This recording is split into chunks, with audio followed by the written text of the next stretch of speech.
Okay, നിർബൽ.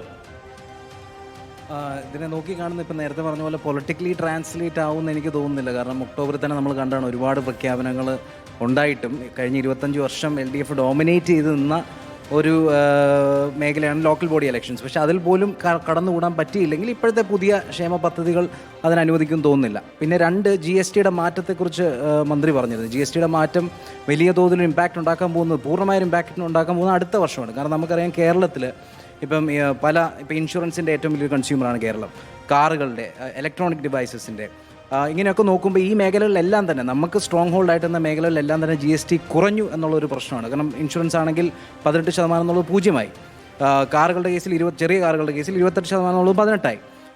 അപ്പോൾ അങ്ങനെ നോക്കുമ്പോൾ ഇലക്ട്രോണിക് ഡിവൈസസ് ഏത് സാധാരണക്കാരൻ്റെ വീട്ടിൽ കേരളത്തിലെടുത്ത് നോക്കിക്കഴിഞ്ഞാലും AC ഉണ്ട്, TV ഉണ്ട്, റെഫ്രിജറേറ്റർ ഉണ്ട്, 28-18. അപ്പോൾ ഈ നഷ്ടം പ്ലാൻ ഇത് കൂടും, കച്ചവടം കൂടും എന്നുള്ളതാണ് എന്നുള്ള പ്ലാനിലാണ്. പക്ഷേ അതിൻ്റെ പൂർണ്ണമായ ഇമ്പാക്റ്റ് അടുത്ത വർഷം, ഒരു ആനുവൽ ഇമ്പാക്റ്റ് അടുത്ത വർഷമാണ് അറിയാൻ പറ്റുന്നത്. അതിന് റെഡിയാണോ എന്നുള്ളത് നോക്കണം.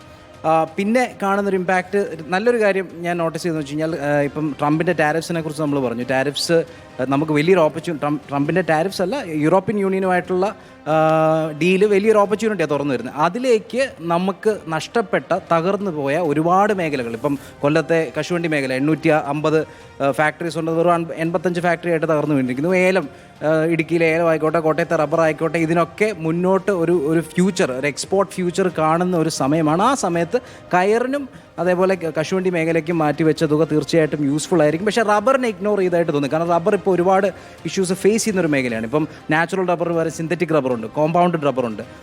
ഇങ്ങനെ ഉള്ള റബ്ബർ വരുമ്പോഴത്തേക്കും അത് ചീപ്പർ ആയതുകൊണ്ട് തന്നെ നാച്ചുറലി കൺസിഡർ ചെയ്യുന്നില്ല. നമ്മുടെ നാച്ചുറൽ റബ്ബറിന് അത് പിന്നോട്ട് വലിക്കുകയാണ്. അപ്പം റബ്ബറിൻ്റെ മേഖലയിൽ കുറച്ചുകൂടെ ഊന്നൽ കൊടുക്കാമായിരുന്നു എന്ന് തോന്നുന്നു.